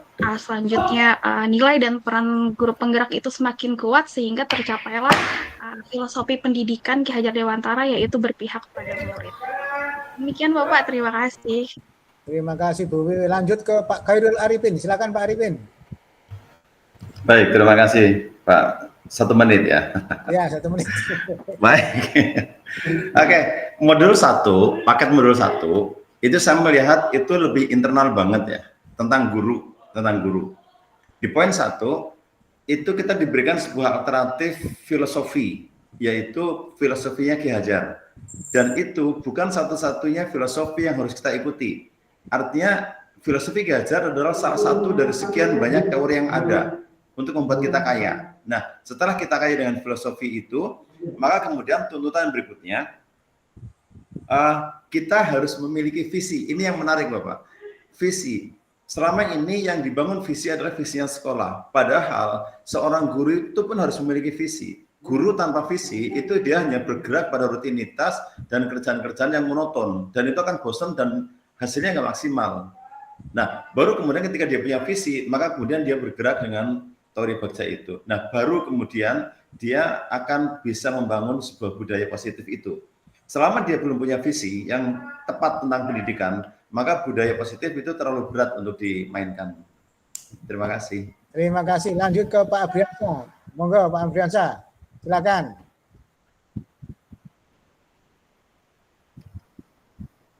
Silakan Pak Abriansa. Karena Pak Abriansa tidak dengar suara saya, lanjut ke Pak Setiarso Safi. Silakan Pak Setiarso. Iya, terima kasih Pak. Mohon maaf tadi nggak sempat berbicara Pak. Waktu 1 menit Pak ya, nggih.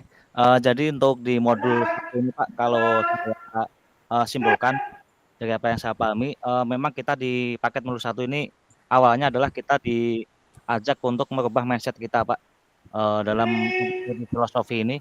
Karena awalnya kita pembelajaran yang masih monoton kan, masih terkadang berpusat pada guru. Di dalam filosofi ini kita diajak untuk pembelajaran yang berpusat pada murid.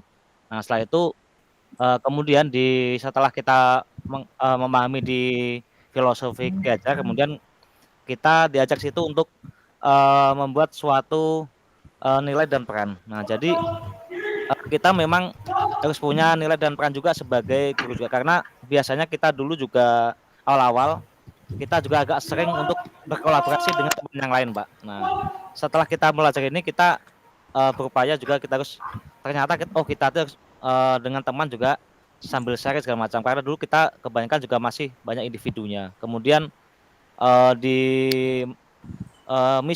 visi dan misinya ini apa betul apa yang disampaikan Pak Khairul juga, memang kita kadang fokus dengan visi dan misi sekolah, sedangkan kita sebagai guru juga memang harus punya visi yang harus kita punya supaya nanti ke depan anak ini mau kita apakan gitu dengan tujuan yang jelas.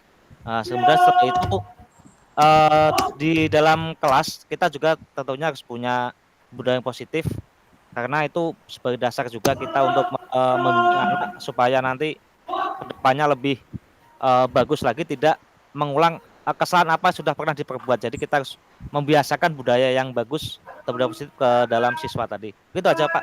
Karena waktunya 1 menit Pak. Terima kasih Terima banyak kasih Pak Siarso.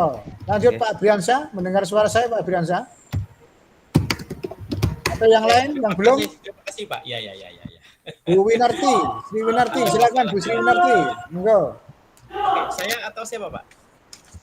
Oh, Pak Briansa, silakan Pak Briansa. Pak Briansa dulu. Saya cepat aja Pak ya. 1 menit. Oke. Koneksinya filosofi modul 1.1 filosofi pendidikan guru Ki Hajar Dewantara memiliki visi yaitu menuntun segala kodrat ada pada anak agar mereka dapat mencapai kebahagiaan dan keselamatan.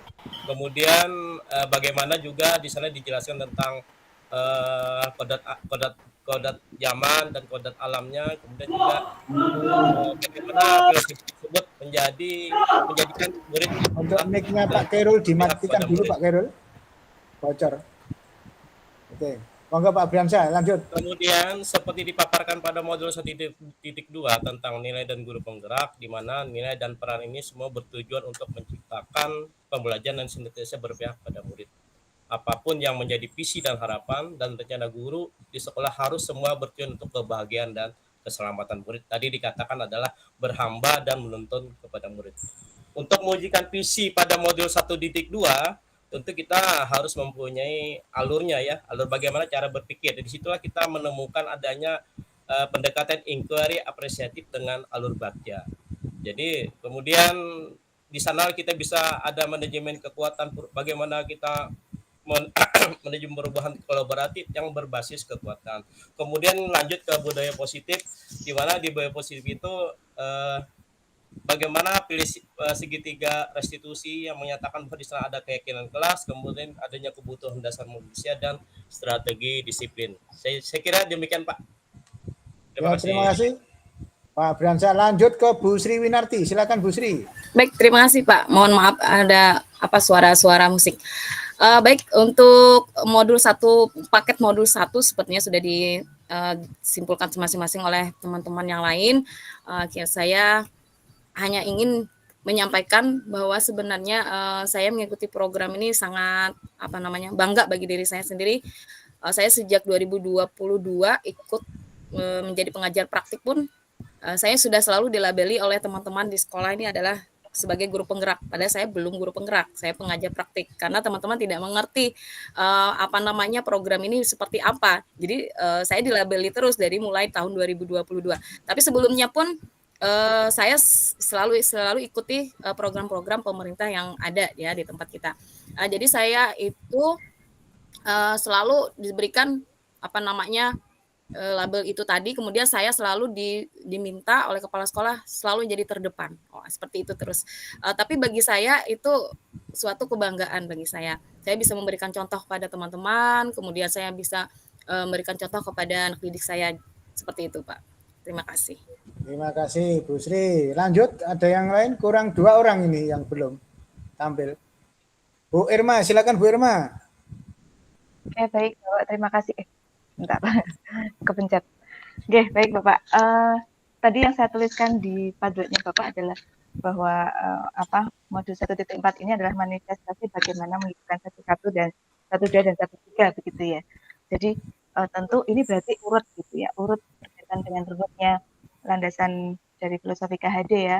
Kemudian bagaimana mulai dari 1.1 bagaimana peranan guru itu di belakang murid harus mendorong, kemudian di tengah dan guru sebagai fasilitator dan sebagainya. Kemudian juga urutan pengembangan dari KHD mengenai Wirogo Wiromo. Kemudian dilanjutkan dengan nilai guru penggerak yang berpihak pada murid tentu juga diaplikasikan pada kegiatan-kegiatan pelajaran ekstra, intra maupun kokurikuler gitu ya. Kemudian bagaimana nilai guru penggerak termasuk kolaborasi tentu diaplikasikan pada murid dan juga coaching kepada rekan sejawat gitu. Nah, dan seterusnya kemudian pada modul 1.3 tentang peranan guru penggerak yang mencari aset gitu ya, mencari aset, kemudian menggali mimpi dari nilai guru penggerak dan filosofi KHD tadi, dan kemudian dicita-citakan dan melalui prakarsa perubahan bagja. Dan kemudian kalau sekolah itu sudah melakukan pembiasaan-pembiasaan yang baik dan harus ditingkatkan, maka budaya positif ini bukan hanya menyentuh pada aktivitas sekolah, tapi juga menyentuh seluruh warga sekolah, sehingga pembiasaan itu dilakukan oleh semua yang berada di sekolah. Dan tentunya ada benang merah yang berkaitan dengan pemikiran KHD, guru penggerak, dan visi prakarsa perubahan dan budaya positif semuanya menitik beratkan kepada keberpihakan pada murid, dan sekolah dijadikan sarana prasarana untuk mewujudkannya. Gitu Bapak, terima kasih. Terima kasih Bu Irma. Tinggal Bu Arta Kristanti. Dengar suara saya Bu Arta Kristanti. Halo Bu Kris. Bu Kris? Kelihatannya kesulitan koneksi, Bu Pak. Arta, ada masalah iya di kolom chat. Baiklah, itu Bapak Ibu ya, kita lanjutkan. Penugasan untuk rukol besok Bapak Ibu ya. Rukol dan penugasan aksi nyata. Ini yang pertama adalah Bapak Ibu nanti besok tanggal 31 akan melakukan ruang kolaborasi ya, jadi tanpa saya Bapak Ibu ya, nanti jenengan silakan rukol sendiri Bapak Ibu, boleh memakai akun ini Bapak Ibu ya, silakan ya. Penugasan dilakukan dengan tujuan agar fasilitator atau CGP lebih siap saat menemani CGP reguler mengerjakan tugasnya. Selain itu agar Bapak Ibu mendapatkan pengalaman yang semakin utuh dalam rangka pendidikan guru penggerak.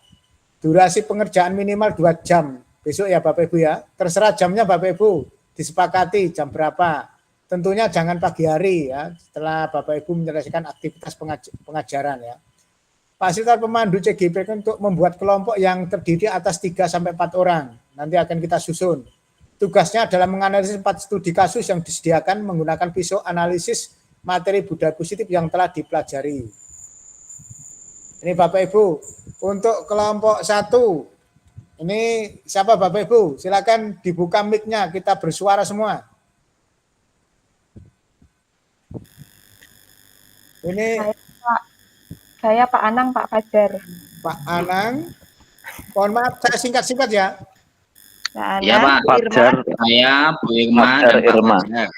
Pak 3 Fajar, Pak. terus Bu Irma. Nah, Irma. ya. Mohon maaf saya singkat-singkat Bapak Ibu ya. siapa? Untuk Ya, kelompok siapa? dua, Pak. siapa? Saya Pak, Bu Arta sama Saya. Pak. Bu Bu Arta Arta ya. sama Pak C Pak. Pak C. Khairul. Pak Khairul. Khairul ya. Yo. Terus yang ketiga. Ini masih bebuyutan nih. Ketiga siapa Bapak Ibu? Bu Arta, Pak Khairul, terus yang satu? Halo. Tuh. Nggak ada yang daftar. Kok koalisinya kurang? Apa? Bu Sri ya? Yo. Bu Sri. Boleh. Ya. Bentar ini. Asal ada bapak-bapaknya satu nggak apa-apa deh. Dikorbankan. Bu Sri, bentar. Bu Sri, otomatis yang 3 lainnya. Ini Pak Abri, mohon maaf Pak Abriansa. Terus Pak apa ini? Setiarso. Terus yang satunya siapa Pak? Wiwi, Bu Wiwi ya. Bu Wiwi. Ya, Bu Wiwi. Mohon maaf kalau singkat-singkat nggih. Nanti jenengan lengkapi sendiri Ya, namanya Pak. Bapak Ibu nggih. Ya. Oke, Bapak Ibu. Setelah itu Bapak Ibu nanti menganalisis kasus 1 ya. Jadi tugas Bapak Ibu nanti menganalisis 4 studi kasus yang disediakan ini Bapak Ibu ya. Jadi ada 4 kasus, 1 ya. 2 3 4. Nah, jadi ada tugas-tugasnya di bawahnya Bapak Ibu ya. Nanti tak kirim PPT-nya ini Bapak Ibu ya di grup ya. Iya Pak. Supaya Bapak Ibu tidak nyatat-nyatat lagi. Nah, Nggih. sekarang tentang penugasan aksi nyata. Oh, nggak ada. Ya. Bapak Ibu nanti membuat rancangan tindakan yang akan dilakukan, ya. Setelah itu saya akan memberikan umpan balik dan saya setujui. Setelah itu Bapak Ibu menjalankan aksi nyata. Ya. Jadi aksi nyata itu nanti yaitu tentang modul budaya positif Bapak Ibu ya, bukan modul 1 ya, tapi modul 1T4 ya, yang Bapak Ibu buat nanti. Menerapkan konsep-konsep inti dari modul budaya positif. Setelah itu Bapak Ibu mendokumentasikan implementasinya itu dan mengunggah ke kanal YouTube. Setelah itu Bapak Ibu melakukan sesi berbagi kepada rekan sejawat, ya, pemahaman dan penerapan. Setelah itu aksi yang nyata yang keempat, menuliskan refleksi dari keseluruhan pengalaman penerapan dan sesi berbagi. Ini Bapak Ibu, tugas Bapak Ibu ya. Setelah itu ini rancangan tindakan yang Bapak Ibu, ini sudah ada template-nya Bapak Ibu ya. Ada template-nya, silakan menggunakan ini. Lini masanya, ya. Ini tidak usah dilihat. Penilaian aksi nyatanya, ini rubriknya Bapak Ibu ya. Ini, setelah itu selesai sudah Bapak Ibu. Mungkin ada pertanyaan Bapak Ibu sebelum kita akhiri kegiatan kita hari ini tentang diskusi rukol besok dan aksi nyata. Monggo Pak Setiarso. Terima kasih Pak. Tentang aksi nyata tadi Pak. Ya. Tadi kan di situ ada mendokumentasikan diupload ke YouTube Pak. Nah itu untuk durasinya Pak. Durasinya itu berapa? Kemudian apakah memang itu video full atau kalau memang misal video nih apakah video full atau video sudah diedit Pak gitu Pak. Terima kasih Pak. Tidak ada ketentuan Pak untuk durasi waktunya Pak. Silakan, yang penting videonya lengkap, gambaran lengkap Bapak Ibu melakukan aksi nyata itu ya. Jadi tidak ada. Berarti kalau misalkan 45 menit selesai ya itu aja berarti nggak apa-apa ya Pak, nggak harus sejam atau apa. Siap silakan Bapak Ibu. Makasih Pak. Monggo Bu Wiwi, silakan Bu Wiwi. Iya Bapak, mohon izin mau bertanya terkait alur demonstrasi kontekstual itu kan ada Pak ya di LMS, tapi di paparan tadi belum disebutkan apakah itu dikerjakan juga dan adakah due date-nya seperti itu Pak. Iya ya, dikerjakan semua Bu. Untuk modul 1.4 mulai dari diri ya, mulai dari diri, eksplorasi konsep, rukol ini ya, terus demonstrasi kontekstual, elaborasi, besok juga Bapak Ibu ikut ya di apa? Setelah itu aksi nyata ya. Silakan koneksi antar materi, kalau di situ ada tugas silakan kerjakan semua. Khusus untuk modul 1.4 ini full Bapak Ibu ya, dikerjakan semua. Oke, untuk due date-nya Pak, apakah sebelum di LMS ada due date-nya di LMS, nanti dilihat itu kan ada due date gitu ya, di bawah itu biasanya. Kebetulan saya lihat tuh nggak ada Pak. Nah, makanya enaknya TGP rekognisi itu kan begitu Bapak Ibu, enggak ada due date yang gitu ya. Oh, baik.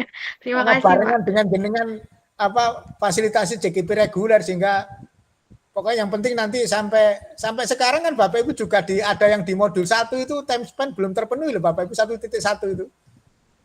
Ya kita tunggu ya. Karena memang untuk memenuhi itu berat untuk sekarang itu Bapak Ibu. Ya monggo Pak Briansa, monggo Pak. Terima kasih Pak. Ya. Untuk rokol esok itu kita murni diskusi, ada presentasinya kapan Pak? Hanya diskusi saja Pak Ibu. Oh, diskusi enggak ada presentasi. Oh ya. Terima kasih. Oke, jadi kita ya. Jadi karyanya kita berupa Pak ya, berupa hasil diskusi entah di Canva atau di mana tersebut. Oke, makasih Bentar ya Bapak Ibu ya. Oke. Kita lihatkan dulu tugasnya Bapak Ibu untuk diskusi ya. Ini Bapak Ibu. Bapak Ibu itu nanti lihat di share screen Bapak Ibu ya. Nah, ini Bapak Ibu ya. Tugas Bapak Ibu menganalisis 4 studi kasus yang disediakan menggunakan ini ya. Setelah itu kelompok kasus 1 ini Bapak Ibu ya. Kasus 1. Terus jawablah pertanyaan ini di bawahnya ini Bapak Ibu ya. Makanya ini nanti akan saya share di grup Bapak Ibu ya. Setelah itu kasus 2. Sorry. Kasus 2 ini kasus 2. Ini tugasnya, pertanyaannya Bapak Ibu ya. Terus ini kasus 3. Kasus 3 ini pertanyaannya. tugasnya ya. Jadi Bapak Ibu berdiskusi tentang ini. Terus kasus 4. Nah ini ya. Setelah itu nanti diunggah di Rukol situ ada tempat unggahnya nanti Bapak Ibu, tugas Bapak Ibu ya. Nah ini terakhir, setelah itu ini yang aksi nyata Bapak Ibu ya, tugas aksi nyata. Monggo dibaca nanti di PPT ini, dan nanti kalau Bapak Ibu ada kesulitan silakan diskusi di grup ya Bapak Ibu ya.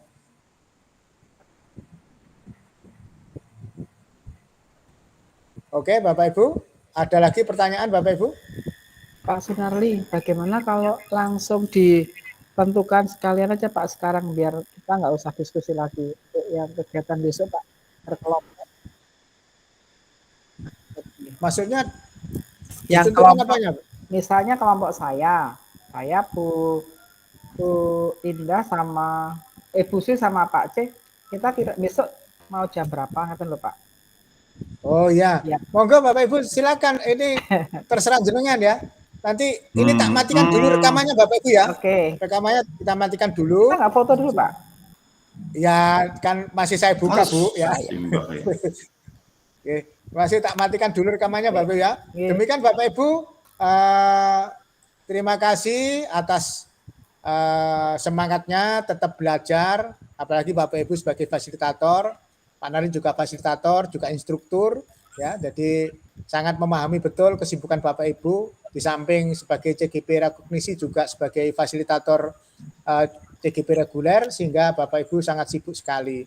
Tapi tentunya saya selalu mengingatkan bahwa Bapak Ibu harus tetap mengerjakan tugas-tugas itu, tetap semangat, jangan sampai seperti Bu Aryani katanya bad mood gitu ya. Jangan sampai bad mood nanti eman nanti ya. Tetap semangat ya Bu Aryani ya. Jangan sampai bad mood pokoknya. Semangat ya. Demikian Bapak Ibu, mari kita akhiri kegiatan kita ini, dan saya ucapkan, dan apabila saya dalam mendamping ini ada kurang lebihnya mohon maaf yang sebesar-besarnya. Dan saya akhiri akhir kalam, wassalamualaikum warahmatullahi wabarakatuh. Waalaikumsalam warahmatullahi Waalaikumsalam warahmatullahi wabarakatuh. Waalaikumsalam warahmatullahi wabarakatuh. wabarakatuh.